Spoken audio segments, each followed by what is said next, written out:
Jai Mata Di. Today we are going to talk about a play by Tom Stoppard, that is Rosencrantz and Guildenstern Are Dead. Rosencrantz and Guildenstern are dead, ये जो play है Tom स्टुपर्ड का, इसमें क्या होता है कि सबसे पहले तो अगर आपने हैमलेट नहीं देखा या पढ़ा है जो शेक्सपियर का है, सो आप वो पहले देख सकते हैं क्योंकि उसी पे बेस्ड ये स्टोरी है। इसमें काफ़ी जो सीन्स हैं वो आप हैमलेट में भी देखते हैं, और उन्हीं में ये जो दो कैरेक्टर हैं रोजनक्रैंट्स एंड गिल्डस्टर्न, ये वहीं से कैरेक्टर लिए गए हैं। ये जो दोनों कैरेक्टर हैं ये दोनों हैमलेट के फ्रेंड्स होते हैं, चाइल्डहुड फ्रेंड्स। इन्हीं के ऊपर ये बेस्ड है ये प्ले। इसमें ये मेजर कैरेक्टर हैं जो कि हैमलेट में माइनर कैरेक्टर्स होते हैं। First of all, before we are going to discuss this play, we are going to talk about characters. Rosencrantz and Guildenstern, जैसा कि मैंने बताया कि ये चाइल्डहुड फ्रेंड है हैमलेट के। हैमलेट में जो आपने हैमलेट अगर आपने पढ़ा हो शेक्सपियर का, तो उसमें भी बताया गया है कि ये प्रिंस ऑफ डेनमार्क है और ये क्लोडियस का भतीजा है। दैट मीन्स किंग हैमलेट का ये बेटा है, और क्लोडियस किंग हैमलेट के भाई थे, जो कि उन्हें मारकर और उनसे वो जो गद्दी है वो ले लेते हैं। दैट मीन्स क्लोडियस खुद किंग बन जाते हैं हैमलेट के फादर को मार के। क्लोडियस जो है वो नए किंग है डेनमार्क के, और king of the Denmark, and Hamlet के ये अंकल हैं। गर्ट्रूड जो है ये डेनमार्क की रानी है, और आप कहें तो ये हैमलेट की मदर हैं। और अब इन्होंने गर्ट्रूड ने इनके अंकल क्लोडियस से शादी कर ली है। पोलोनियस जो है वो क्लोडियस के चीफ एडवाइजर हैं। ऑफिलिया उनकी बेटी है पोलोनियस की, और ये सिस्टर है लैट्रिस की। ये उनके बेटे हैं। इन दोनों बच्चे, ये जो दोनों बच्चों के नाम है ये पोलोनियस के बच्चे हैं। और द प्लेयर नाम का एक ट्रेजिडियन जो कि एक ग्रुप है मेल एक्टर्स का, उनका लीडर है जो प्लेयर है उसका नाम, द प्लेयर नाम है उस लीडर का। और ट्रेजिडियंस, जैसा कि मैंने बताया कि ग्रुप है जो कि एक्टिंग करते हैं, प्लेज करते हैं, तो उसमें सारे जो एक्टर्स हैं वो मेल एक्टर्स हैं। इस तरीके से इसमें जो मेजर कैरेक्टर्स जो आप देखेंगे प्ले में वो ये हैं। बाकी ये जो प्ले है इसमें जो स्टार्टिंग होती है, अब हम समरी देख लेते हैं इसकी। इसमें रोजनक्रैंट्स एंड गिल्डस्टर्न जो हैं वो जा रहे हैं, उनको ये भी नहीं पता कि वो कहाँ जा रहे हैं, किस काम से जा रहे हैं। और रोजनक्रैंट्स जो है वो फ्लिप कर रहा है कॉइन को, और बार बार हेड आ रहा है। ईच टाइम हेड आ रहा है, और रोजनक्रैंट्स जब फ्लिप कर रहा है और हर बार हेड आ रहा है, तो वो हर बार जीत रहा है गिल्डस्टर्न से। लेकिन गिल्डस्टर्न जो है उसको चिंता हो रही है कि ऐसा कैसे हो सकता है, मतलब इतनी बार, मतलब 92 टाइम्स, मतलब बहुत ज़्यादा टाइम्स हेड आ रहा है, तो इसका मतलब कुछ गड़बड़ है। क्योंकि ऑब्वियस चीज़ है कि प्रोबेबिलिटी के जो भी नियम हैं इसके सामने तो ये फेल होते हैं, क्योंकि कोई भी सिक्के को अगर आप उछालोगे तो इतनी बार हर बार कैसे हेड आ सकता है। रोजनक्रैंट इस चीज़ के ऊपर खुश है कि वो बार बार में कॉइन को फ्लिप कर रहा है और हेड आ रहा है। लेकिन गिल्डस्टर्न जो है वो ये सोचता है कि वो कहीं ऐसे वर्ल्ड में तो नहीं पहुंच गया जहाँ पे लॉ ऑफ चांस और टाइम जो है उनका फर्क ही नहीं पड़ रहा है। दैट मीन्स कि उसके लिए बहुत सारे रीजन हो सकते हैं कि अगर बार बार में हेड आ रहा है, दैट मीन्स या तो टाइम मूव नहीं हो रहा है, या फिर इतना स्ट्रॉन्ग लक है रोजनक्रैंट्स का, या फिर कोई ऐसे वर्ल्ड में है जहाँ पे कोई चांस, लॉ ऑफ चांस और टाइम जहाँ पे फेल होता है, या फिर कुछ वो है कि कुछ वर्ल्ड ही कुछ ऐसे में पहुंच गए हैं वो, मतलब ऐसा कुछ उसे लग रहा है कि कुछ ना कुछ गड़बड़ है।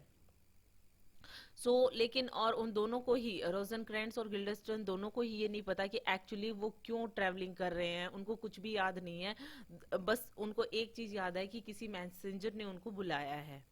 सो जब वो जा रहे होते हैं तो उन्हें रास्ते में एक ट्रुप ऑफ एक्टर्स मिलते हैं जो कि ये हैं ट्रेजिडियंस, और उनका जो लीडर है वो प्लेयर है। ये उन्हें मिलते हैं, और जो ग्रुप का लीडर है प्लेयर वो उनसे बातचीत करता है, और वो ये भी बताता है कि ये मेरा ग्रुप है और हम परफॉर्म करते हैं। रोजनक्रैंट और गिल्डस्टर्न जो हैं वो उनको कहते हैं कि आप भी पार्ट कर सकते हो, और इस तरीके से वो उनसे बातचीत करते हैं। गिल्डस्टर्न जो है वो अपने कॉइन की हेल्प से जो प्लेयर है उसके साथ में बैट लगाता है और वो जीतता भी है। गिल्डस्टर्न जो है वो यहाँ पे इन ट्रेजिडियंस और इनको छोड़ के जाने के लिए यहाँ पे जो भी उनके साथ कम्युनिकेशन होती है उसके बाद में वो वहाँ से जाना चाहते हैं। और उसके बाद में जैसे ही वो ये सारा कुछ होता है उसके बाद में सीन चेंज हो जाता है। सडनली जो चीज सीन है वो शिफ्ट हो जाता है जो एल्सिनोर है। एल्सिनोर क्या है? Royal castle of Denmark. Denmark का जो महल है वहाँ एल्सिनोर, उसमें जो है पहुंच जाता है सीन। और वहां पे रोजनक्रैंट्स और गिल्डस्टर्न खुद को वहां पे पाते हैं इन एल्सिनोर, और वो देखते हैं कि हैमलेट है, ओफिलिया है, किस तरीके से स्टेज से आ रहे हैं जा रहे हैं। उसके बाद में जो है क्लोडियस है वो दिखाई देता है। तो उन्हें ये समझ में नहीं आ रहा है कि वो मतलब बाद में उनको कि हैमलेट का रीजन क्या है, कि किस वजह से पागलों जैसा बिहेव कर रहा है। क्योंकि जो रोजनक्रैंट्स और गिल्डस्टर्न है वो एल्सनोर में जाते ही इसलिए हैं क्योंकि किंग क्लोडियस उन्हें बुलाते हैं। वो ये चाहते हैं कि ये जो दोनों हैं रोजनक्रैंट्स एंड गिल्डस्टर्न, ये हैमलेट के पुराने दोस्त हैं, चाइल्डहुड फ्रेंड हैं। तो ये पता कर सकते हैं हैमलेट से कि जो हैमलेट का जो पागलपन है वो किस वजह से है, और एक्चुअल में किस वजह से होता है, और वो क्यों इतना डिस्टर्ब्ड होता है वो आपको हैमलेट में बताया गया है। जो उनकी जो ट्रेजेडी है शेक्सपियर की उसमें सब कुछ बताया गया है। लेकिन यहाँ पे क्लॉडियस को कुछ भी समझ में नहीं आता है, सो वो उन दोनों फ्रेंड्स को बुलाता है। और लेकिन बाद में उनसे जब वो पूछा जाता है तो वो कुछ भी एक्सप्लेन नहीं कर पाते हैं कि अपने दोस्त के बारे में कि किस लिए है, उनको कौन सी चीज बोदर कर रही है। रोजनक्रैंट्स और गिल्डस्टर्न जो है वो डिस्कस करना चाहते हैं हैमलेट से बहुत बार कि किस लिए है उनकी ये मैडनेस, लेकिन बात नहीं कर पाते हैं और उन्हें एक्चुअल में रीजन का नहीं पता होता है। वो एक दूसरे से गेम भी खेलते हैं। दैट मीन्स रोजनक्रैंट्स और गिल्डस्टर्न, गिल्डस्टर्न जो है वो जैसे कि मैं हैमलेट बन जाता हूँ, गिल्डस्टर्न ऐसा कहता है, और रोजनक्रैंट्स को कहता है कि तुम मुझसे क्वेश्चन करो कि और क्वेश्चन आंसर गेम खेलते हैं इस तरीके से वो दोनों। लेकिन फिर भी वो ये सब कुछ करके भी एक्चुअल में वो ढंग से बात नहीं कर पाते हैं हैमलेट को, और वो इतने क्वेश्चंस नहीं कर पाते हैं, ना ही वो उनका कोई रीजन फाइंड आउट कर पाते हैं किस वजह से है। सो जो है बाद में रियलाइज करते हैं वो कि मे बी हैमलेट का जो डिस्टर्ब्ड ये जो स्टेट है, ये जो इंसैनिटी कह सकते हो, मैडनेस कह सकते हो, वो है उनके फादर की वजह से, क्योंकि वो डेनमार्क के पहले राजा थे, उसके बाद में वो मर गए और उनके जो अंकल हैं वो नए किंग बन गए और उन्होंने उनकी मदर से शादी भी कर ली जिसका नाम गर्ट्रूड है। रोजनक्रैंट्स और गिल्डस्टर्न जो हैं वो इस तरीके से कुछ पता करने की कोशिश करते हैं हैमलेट के बारे में, और वो पता करने के लिए वो जाते हैं तो वो देखते हैं कि हैमलेट जो है वो पोलोनियस से बात कर रहा है कुछ। पोलोनियस वही हैं किंग क्लोडियस के चीफ एडवाइजर, और जो ओफिलिया के फादर भी हैं, और ओफिलिया कहीं ना कहीं हैमलेट और ओफिलिया एक दूसरे से प्यार करते हैं, लेकिन बाद में काफ़ी कुछ चीज़ें ऐसी हो जाती हैं जो आपने हैमलेट में भी पढ़ी होंगी। सो इनके रिलेशंस जो हैं वो सही नहीं रह पाते हैं। सो यहाँ पर क्या होता है, पोलोनियस जो है वो हैमलेट जो है वो क्या करता है, रोजनक्रैंट्स और गिल्डस्टर्न को कुछ बातें बताता है। फिर पोलोनियस जो है वो हैमलेट को आकर बताता है कि जो ट्रेजिडियंस हैं जो कि वहाँ पे आए हैं पैलेस में, सो वहाँ पर वो रेडी हैं परफॉर्मेंस देने के लिए। सो जैसा कि हेमलेट में हमने पढ़ा है कि परफॉर्म करने के लिए कि जो हेमलेट है वो यही आइडिया अपनाता है कि वो एक प्ले परफॉर्म करेंगे और वहाँ से वो ऑब्जर्व करेंगे कि क्लोडियस के एक्सप्रेशन चेंज होते हैं या नहीं, और उसने एक्चुअल में उसके फादर को जो उसके ईयर में पॉइजन डाल के मारा था या नहीं मारा था, इसके रिगार्डिंग वो प्ले करने जा रहे हैं। तो वो आकर पोलोनियस जो है वो हेमलेट को बताता है कि ट्रेजिडियंस जो हैं वो आ चुके हैं और प्ले के लिए तैयार हैं। रोजनक्रैंट्स और गिल्डस्टर्न जो हैं वो काफ़ी मतलब दुखी भी हैं हेमलेट को देखकर, लेकिन वो ना चाहते हुए भी वो किंग का ही साथ देते हैं और रीजन का पता करना चाहते हैं कि ऐसी हालत क्यों है हैमलेट की। और ये भी डिसाइड नहीं कर पा रहे कि एक्चुअल में हैमलेट इस तरीके से रिएक्ट कर रहा है या फिर सच में मैड है वो। पोलोनियस, हैमलेट और जो ट्रेजेडियंस हैं वो जाते हैं और वहाँ पर जो भी है प्ले की तैयारी होती है कि नेक्स्ट डे प्ले है, और हैमलेट वहाँ से चला जाता है। रोजन क्रैंस और गिल्डस्टर्न और ये सारे जो प्लेयर हैं वो डिस्कस करते हैं कि हैमलेट का इस स्ट्रेंज बिहेवियर के पीछे का रीजन क्या है।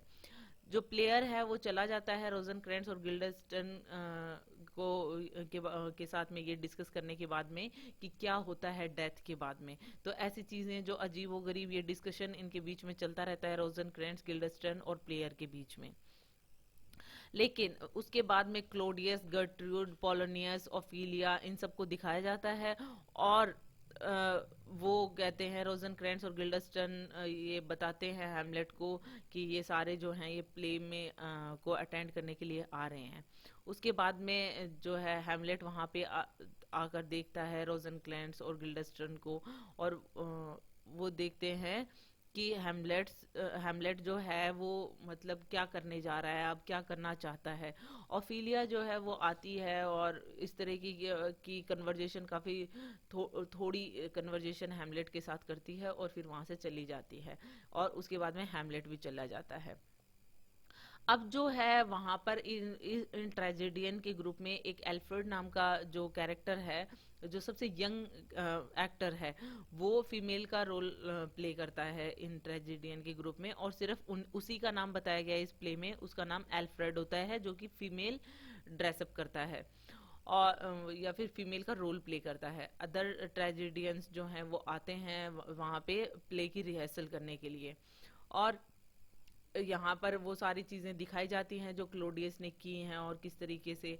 ओफिलिया जो है वो काफी गुस्सा है क्योंकि हैमलेट ने गलती से बाय मिस्टेक उसको पता नहीं होता है कि कर्टेन के पीछे कौन है, और उसने पोलोनियस को मार दिया जो कि ओफिलिया के फादर होते हैं। और जो क्लोडियस है और पोलोनियस है, सॉरी, जो पोलोनियस होता है वो उसका क्लॉडियस का चीफ एडवाइजर होता है, और ये सारी चीज़ें पोलोनियस के साथ में होती हैं। इस पे हैमलेट भी काफ़ी दुखी होता है क्योंकि वो इंटेंशनली पोलोनियस को नहीं मानना चाहता था। और जो उनका प्ले है वो इस तरीके से स्टार्ट होता है, और उसके बाद में जो एल्सिनोर में जो प्ले करने जा रहे हैं उसमें रोजन क्रैंस और गिल्डस्टर्न भी हैं, और वो अगेन वो स्टेज पे डेथ के बारे में डिस्कस करते हैं। और सीन यहाँ से डार्कनेस से उसके बाद में क्लोडियस को दिखाया जाता है, वॉइस उसकी प्ले में क्लोडियस को दिखाया जाता है डार्कनेस में। फिर दूसरे दिन क्लोडियस और गर्ट्रूड जो है वो रोजन क्रैंस और गिल्डस्टर्न को कहते हैं कि हैमलेट का पता लगाओ कि वो कहाँ है और उसने क्यों मारा है पोलोनियस को। फिर क्या होता है कि वो सोचते हैं कि क्यों ना इनको ये काम दिया जाए रोजन क्रैंस और गिल्डस्टर्न को, क्योंकि हैमलेट को बहुत सारी चीज़ों का मे भी पता है, क्योंकि प्ले से ये सारी चीज़ें तो क्लियर हो जाती हैं कि कुछ ना कुछ आइडिया है उसे कि क्लोडियस ने ही उसके फादर को मारा है। तो वो कहते हैं कि इन दोनों को, रोजन क्रैंस और गिल्डस्टर्न के साथ में हैमलेट को इंग्लैंड भेज देते हैं। सो वो तैयारी करते हैं कि इनको भेज देते हैं, और जिससे कि हैमलेट जो है वो वापस ही नहीं आएगा, क्योंकि उनके साथ में वो लेटर भी सेंड करता है क्लॉडियस इंग्लैंड की किंग के लिए कि वहां पर जाने के बाद में हैमलेट को मार दिया जाए। और ये चीज जो है वो जब वहां से जब वो जाते हैं, ये चीज रोजन क्रैंस और गिल्डस्टर्न को भी बोट में ये चीज पता चल जाती है शिप में कि एक्चुअल में उन्हें इंग्लैंड किस लिए भेजा जाता है। रोजन क्रैंस और गिल्डस्टर्न जो हैं यहाँ पर तैयारी कर लेते हैं जाने के लिए इंग्लैंड में, और वो जो है वहाँ पे इन दोनों को कुछ कैरेक्टर्स को इसी तरीके से दिखाया गया है कि ये काफ़ी कंफ्यूज हैं। अब यहाँ पे रोजन रोजनक्रैंट्स और गिल्डस्टर्न जो हैं वो दोनों एक दूसरे से मतलब इस तरीके से रिएक्ट करते हैं, ऐसे प्ले करते हैं कि एक्चुअल में वहाँ जाकर क्या हुआ इंग्लैंड में। जैसे कि एक जो है वो लेटर पढ़ता है, किंग बनता है और लेटर पढ़ता है कि किंग ऑफ इंग्लैंड किस तरीके से लेटर पढ़ेंगे, उसमें फिर लिखा हुआ है कि हैमलेट को मार दिया जाए तो वो किस तरीके से हैमलेट को मारेगा, इस तरीके से वो रिएक्ट करते हैं। गिल्डस्टर्न जो है वो क्लोडियस का लेटर से ये सब कुछ पता कर ही लेता है कि इसमें एग्जीक्यूट करने के लिए बोला गया है हैमलेट को, तो वो इस तरीके की चीजें करते हैं वो दोनों। फिर उसके बाद में क्या होता है कि वो दोनों सो जाते हैं, रोजनक्रैंट्स और गिल्डस्टर्न इस तरीके की चीजें सोच के और फिर सो जाते हैं। हैमलेट जो है वो लेटर जो है उसको पता चल जाता है हैमलेट को कि लेटर में क्या है, कि उसमें उसको एग्जीक्यूट करने के लिए लिखा गया है, तो वो नाम चेंज करके अपने नाम की जगह पे रोजनक्रैंट्स और गिल्डस्टर्न कर देता है और वो लेटर चेंज कर देता है। नेक्स्ट मॉर्निंग जब रोजनक्रैंट्स और गिल्डस्टर्न उठते हैं, वो एक म्यूजिक सुनाई देता है उनको, और वहाँ पे उसके बाद में वो एकदम से सरप्राइज हो जाते हैं, क्योंकि वो देखते हैं कि वो जो बैरल्स वहाँ पे शिप में होते हैं उनमें से वहाँ से ट्रेजिडियंस निकल रहे हैं। एक्चुअल में ट्रेजिडियंस जो हैं उनका प्ले जो वो परफॉर्म करते हैं वो किंग क्लॉडियस को पसंद नहीं आता, इसलिए उनको भी भगा देते हैं और ये उसी शिप में छुप कर आए हुए होते हैं। सो ट्रेजिडियंस को देखने के बाद में रोजनक्रैंट्स और गिल्डस्टर्न देखते हैं कि ये कहाँ से आए हैं, और इन बिटवीन वहाँ पे पायराइट्स जो हैं, डाकू हैं, वो अटैक कर देते हैं शिप पे। अब हैमलेट जो है वो नजर नहीं आता है और रोजनक्रैंट और गिल्डस्टर्न जो हैं वो बैरल में छुप जाते हैं। सो वापस से जब वो बाहर निकलते हैं, लाइट्स इस तरीके से प्ले में दिखाई जाती हैं, तो उसके बाद में रोजनक्रैंट्स और गिल्डस्टर्न देखते हैं कि जो प्लेयर्स हैं वो भी बाहर आ जाते हैं, लेकिन हैमलेट वहाँ पे नहीं होता है। अब रोजनक्रैंट्स और गिल्डस्टर्न प्लेयर को कहते हैं कि लेटर को वापस से खोल के वापस से वो रिहर्सल करते हैं कि जो इंग्लैंड का किंग है वो किस तरीके से क्या चीज़ें करेगा। अब जब गिल्डस्टर्न वो उस लेटर को देखता है तो उसे ये नोटिस करता है कि इस बार हैमलेट के नाम की जगह पे रोजनक्रैंट्स और गिल्डस्टर्न लिखा हुआ है। दैट मीन्स उन्हें एग्जीक्यूट किया जाएगा, और यहाँ पे वैसे भी यहाँ से हैमलेट गायब है। तो ट्रेजिडियन जो हैं वो सोचते हैं कि ये सब कुछ क्या हो रहा है, और गिल्डस्टर्न और रोजनक्रैंट्स को भी समझ में नहीं आता है कि क्या किया जाए। अब क्या होता है कि वो बहुत ज़्यादा दुखी होते हैं, और गिल्डस्टर्न क्या करता है, एक नाइफ लेता है और प्लेयर जो है ट्रेजिडियंस के ग्रुप के लीडर को उससे उस घोंप देता है, वो जो चाकू है, नाइफ है। तो जो प्लेयर है वो एकदम से चिल्लाता है और एकदम से गिर जाता है, ऐसा लगता है जैसे मर गया हो, लेकिन अचानक से ट्रेजिडियंस जो हैं वो क्लैप करते हैं और प्लेयर जो है वो उठ खड़ा होता है। एक्चुअल में वो ये मतलब बार बार में जो गिल्डस्टर्न और रोजनक्रैंट्स ये कह रहे थे कि किस तरीके से एक डेड का सीन किया जाता है, तो उसका एकदम जो सीन होता है प्लेयर का वो बिल्कुल इस तरीके से होता है कि जैसे सच में कोई मर गया हो, लेकिन उसने बहुत अच्छा परफॉर्म किया होता है। बाद में उन्हें पता चलता है कि एक्चुअल में ये जिंदा है, और जो उन्होंने जो नाइफ यूज किया है वो एक प्रॉप नाइफ था, जैसे स्टेज पे होता है ना नकली का, कि मतलब यूज करते हैं जिससे किसी को हार्म नहीं पहुंचता है। तो इस तरीके से प्लेयर डिस्क्राइब करता है कि इस तरीके से वो किस तरीके से परफॉर्म करते हैं डेथ को, और ट्रेजिडियंस जो हैं वो इस तरीके से सारी चीजें बताते हैं उन्हें।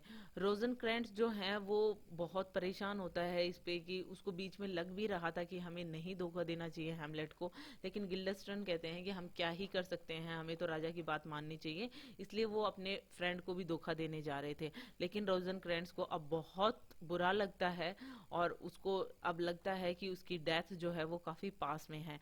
गिल्डस्टर्न जो है वो भी इस सिचुएशन में काफी फंस चुका है, और विलाप कर रहा है कि मुझे ये मतलब, और दुख व्यक्त कर रहा है कि मुझे ये नहीं करना चाहिए था, या फिर जब इस सिचुएशन से निकलने की जब अपॉर्चुनिटी थी तब निकल जाना चाहिए था, लेकिन वो नहीं निकल पाते हैं, और इसी के साथ में रोजनक्रैंट्स और गिल्डस्टर्न को जाते हुए दिखाते हैं। फिर जो है बाद में एट द एंड जब हैमलेट में जिस तरीके से बताया जाता है, जब क्लॉडियस, गर्ट्रूड, हैमलेट, लेटस वो ये सब मर जाते हैं, उसके बाद में होरेशियो जो है वो आता है, और शेक्सपियर में के हैमलेट में जिस तरीके से होरेशियो लास्ट में डिलीवर करता है फाइनल स्पीच, उसी तरीके से यहाँ पर एक एम्बेसडर आता है और वो कहता है कि रोजनक्रैंट्स are and Guildenstern are dead. तो दैट मीन्स कि ये जो प्ले है इसमें मेन कैरेक्टर्स इनके पॉइंट ऑफ व्यू से दिखाया गया है कि हैमलेट में रोजनक्रैंट्स और गिल्डस्टर्न के साथ में क्या होता है। जैसे कि एट द एंड हैमलेट में भी काफ़ी ट्रेजिक प्ले इसीलिए कहते हैं, उसमें काफ़ी सैड एंडिंग है, इसमें सब ख़त्म हो जाता है। और होरेशियो जो है वो सबको बताता है कि एक्चुअल में हैमलेट गलत नहीं था और वो फाइनल स्पीच देता है। और किंग ऑफ नॉर्वे आता है वहाँ पे। इस तरीके से इस प्ले में एट द एंड यहाँ पे जो है उसी तरीके से एट द एंड एम्बेसडर आके बोलता है कि रोजनक्रैंट्स एंड गिल्डस्टर्न आर डेड। सो इसके साथ में प्ले खत्म होता है। It's all about it, hope you like it. If you like it please hit the thumbs up button, please please please subscribe the channel, put your views and suggestion in comment section. So thank